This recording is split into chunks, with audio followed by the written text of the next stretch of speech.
everyone, welcome back to my channel. Today I'm talking about two books from Talia Hibbert, Get a Life Chloe Brown and Take a Hint Dani Brown. Stay tuned.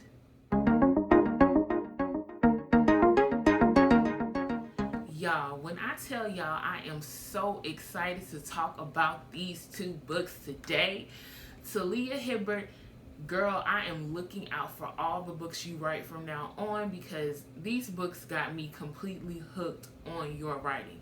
I've been hearing a lot about Get a Life Chloe Brown. It's she's written before, but I think this is one of her big breakout books from the other books that she's written. This is a 3-book series. I've read the first 2. The third one will be coming out next year, and I'm definitely going to be on a lookout for that. So let's get into it. Get a Life Chloe Brown is about Chloe Brown, who deals with a chronic illness. She has to take a lot of medications, and because of this, her lifestyle is just a tad bit different than how most people navigate the world. She has to be conscious. You know, there are certain things that her body cannot do. She can't overexert her body. She gets tired a lot. She deals with this on a day-to-day basis.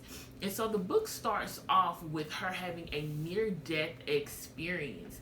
And this experience gets her thinking like, yo, I need to really get my life together. I'm going to read a short excerpt from it. If I had died today, what would my eulogy say? This mind-blowing bore had 0 friends, hadn't traveled in a decade despite plenty of opportunities, liked to code on the weekends, and never did anything that wasn't scheduled in her planner. Don't cry for her. She's in a better place now. Even heaven can't be that dull.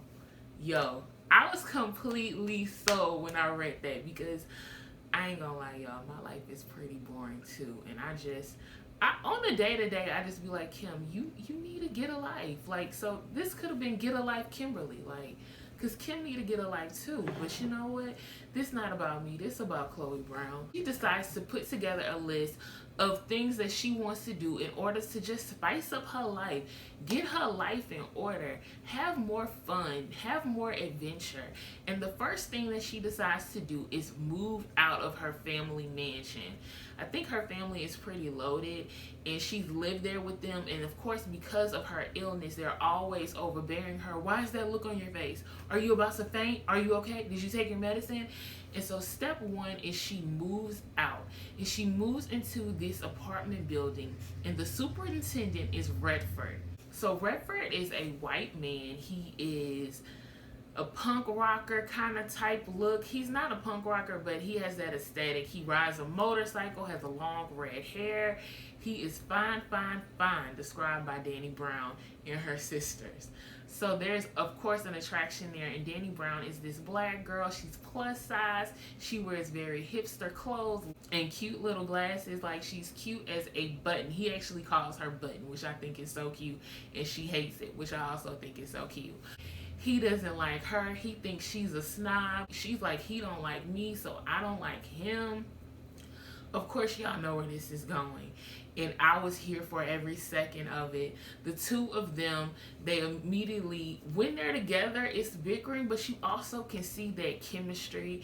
And through Talia's writing, you see that both characters have this deep attraction for one another. Chloe Brown is a plus size woman, and so I don't read a lot of books where the main character is plus size. And I thought it was so beautiful how Redford just appreciated her body. He wasn't fetishizing about her body. He just loved her.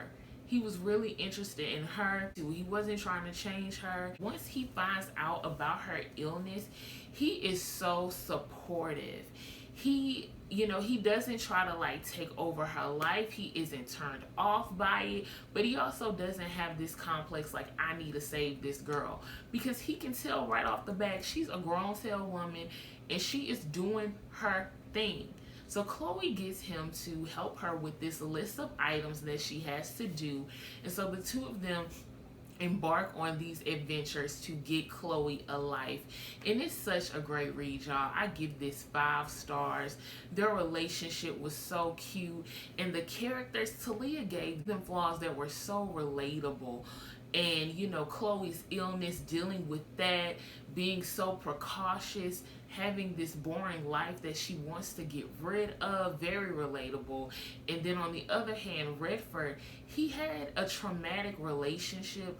It was abusive. She was verbally abusive to him and talked down on him a lot. So it's just interesting how that baggage comes out and it peeks into the relationship that they're building. They start off with this friendship, but of course, this is a romantic novel. We get to see that love start to blossom. And y'all, I was sold. I really, really love this book. I could see myself hanging out with Chloe Brown. She had these two dope sisters, Dani and Eve. And the second book is about Dani. So let's get into that one. So Dani Brown is a PhD student. She works at this school, and one of her really good friends is Zafir. He's her co-worker. He's the security guard. So when she enters the building where she teaches, she sees him and she brings him a coffee, and they have this cute little banter going on. They're really friends, you know, work friends or whatever. She has pink hair. She's a witch. She's a PhD student. She likes to wear black. She's very punk rockish. And on the other hand, Zafir is a Pakistani ex-rugby player. He has a beard. That's all they talk about, is how big he is and has a beard, and he's just so fine. So Zafir is orchestrating a emergency fire drill in the building. And so for some reason, y'all, Dani gets stuck in the elevator. And so Zafir, he's like, yeah, I see everybody, but I don't see my friend Dani. And he goes back into the building and he rescues her, y'all. He like literally pries open the doors. He's really big and strong, they describe him as. And he pulls open the doors and gets her out, and he carries her out of the building. And people are snapping it. They get pictures, videos, and on Twitter they are trending as Dr. Rugby, because Zafir is a former rugby professional player. He used to play professional rugby, and everybody recognizes him from that. But there was a tragic accident that happened in his life that caused him to veer away from professional rugby, and he started down a new path. Because of this incident, a lot of people start back looking into Zafir, and when they look into Zafir, they're interested in working with his charity event that he's dedicated his life to on side of being a security guard at the university. And he starts getting a lot of interest, and so him and Dani come up with this plan to continue this fake relationship that people think they are in. And y'all, I am so here for a fake relationship trope. I mean, I just love it, because of course they always end up falling in love, and it's just so cute how they be trying to deny it. And it's just, I love it, y'all. Zafir deals with anxiety because of the traumatic event that happened in his past.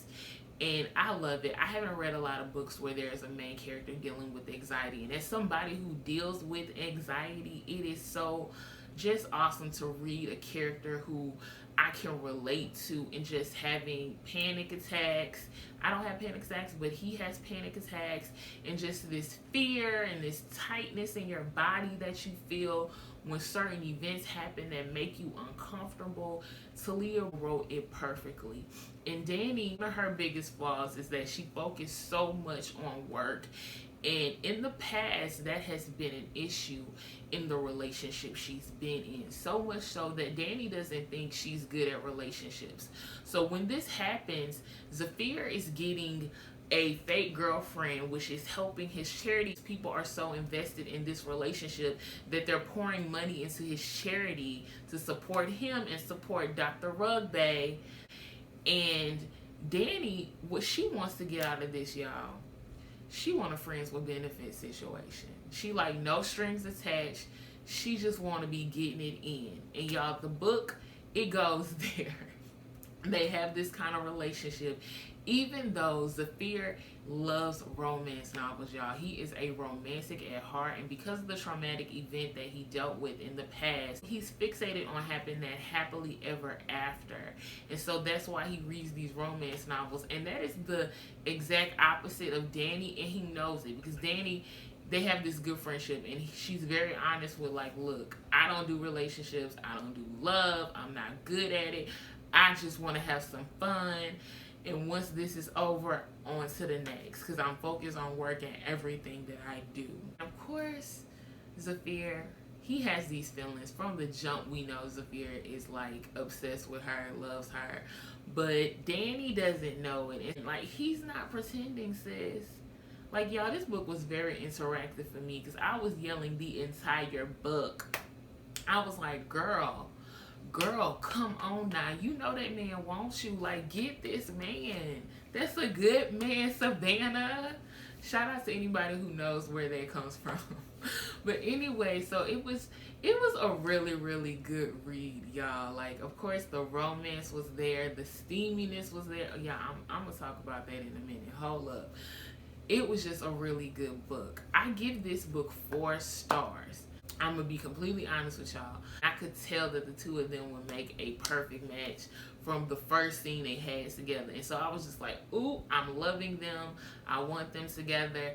I know this is going to be another 5-star book. Y'all, this book was great, but it was not as good as Get a Life, Chloe Brown, because Dani Brown needed to take a hint. But I didn't realize it was going to be that literal. Like, oh, girl, really just the whole book was, like, getting on my nerves. Like, I love her, y'all. I love her. But she was getting on my nerves because I'm just like, girl, he wants you. Like, stop. Oh, yes, he bought my favorite meal, but he's just faking it. No, girl, he's not. And I realized that it's because of what she went through in past relationships that she was just so quick to believe that, you know, she's not worthy of having a great relationship, having this great love story, worthy of even having Zav. But girl, that's not true. He wanted you, and you know you wanted him. So it was a lot of them just denying that. And another element that really kept me from giving this book 5 stars was just the pacing of it all. The first book, it was a lot of action because Chloe and Red, they're going through these adventures that are on her list. They're going through the items. They're constantly moving. They're doing things. You're learning about her illness. So a lot was going on in that book. This book, I just wanted more action. Like, I knew they weren't going to do dates because they're like, we're friends. This is fake. But I still needed more action. They both have these awesome families. I wanted more family interaction. I wanted them to go to an event together, even if it wasn't a date. Maybe they could have been invited to some kind of banquet and they would have had to pretend, and, you know, just more action than just kind of like them just having these conversations. And it was a lot of just interpersonal dialogue. This book isn't in first person, but just the narrator just gave you so much of what was going on in the inside, which I appreciated. They really detailed his anxiety. They really detailed her fears of being in a relationship. It was just a lot. You know, it wasn't balanced with the fun quirkiness that I was looking for, and it wasn't, I mean, it was there, but I needed more to keep it balanced with all of the seriousness of anxiety, the seriousness of, you know, the other flaws that were going on. I still will recommend that everyone read this book, read Chloe Brown, read this one, and get ready for the 3rd book that's coming out in 2021. Act Your Age, Eve Brown, which that's the youngest sister. And I'm excited because the youngest sister, she seemed like a hot mess, and I like a hot mess, honey. Just Talia Brown, y'all. I'm just so, I love these books. I mean, both of them were plus size women. They weren't the typical black woman that you see in a lot of books with the perfect shape, perfect body, perfect hair. Like, she had a buzz cut that was pink. You know, that was Dani. And so they were both fluffy, and they talked about their bodies with such confidence. And that's the kind of books I want to read. So kudos to Talia Hibbert for just talking about black women who look like the black women that I see on a day-to-day, and not these perfect women that I see on Instagram. Like, that's all good. And, you know, I've taught myself how to ignore the description of these characters, even though I'm like, I don't know no woman that really look like that. I try to ignore it, but it was nice to just have a book centered around women that look like me and the women that I know, And it wasn't in a way that it was focused on that. It was just, that's who they are. This is their description. It wasn't insecurities tied to them being plus size. They love their bodies, love their curves, and these men that they had romantic situations with, they loved and appreciated their curves, honey. Hence all the steaminess. It's time to get there, y'all. This book was so steamy that I had to check what category this book was in, because I'm like, am I reading erotica? Because this is a lot. It was a lot. She went there with this book, and not only was it steamy, but I don't know if it's like a British thing, but it was very explicit wording. Like the way she described the scenes that were happening, it was very explicit, and the language was explicit too. Like she used all the words. She ain't sugarcoated. She ain't like say it in abstract ways so you know what they talking about. No, no, no. She said all the words, all of the words. So I'm gonna say that, but it was still such a great book, and it was definitely a romantic comedy. Another thing that I just want to touch on is just, I love how strong these black women were. Yes, they had their very relatable, realistic flaws, but it showed how they were still professionals, how they still worked through their issues, and how these men viewed them as the prize. It wasn't like, oh my God, I gotta get this guy and I have to change myself and I have to be this person so I could win this guy over. No, it was them. They saw the strength that these women had, and they were like, let me step it up. Let me deal with my issues so that I could get this girl. Let me open up my mind and open up my heart so that I could receive such a blessing in my life, honey. Yes, all the black girl magic. They wanted it. They got it. And I was just here for reading the entire story. So, y'all, I am so excited about these books. And I want to read more romantic comedy because this was new for me. I hadn't really read a lot of romantic comedies. But anyway, y'all, thank you for watching my video. Don't forget to like, comment, and subscribe. Thanks again for tuning into Books with Kimberly.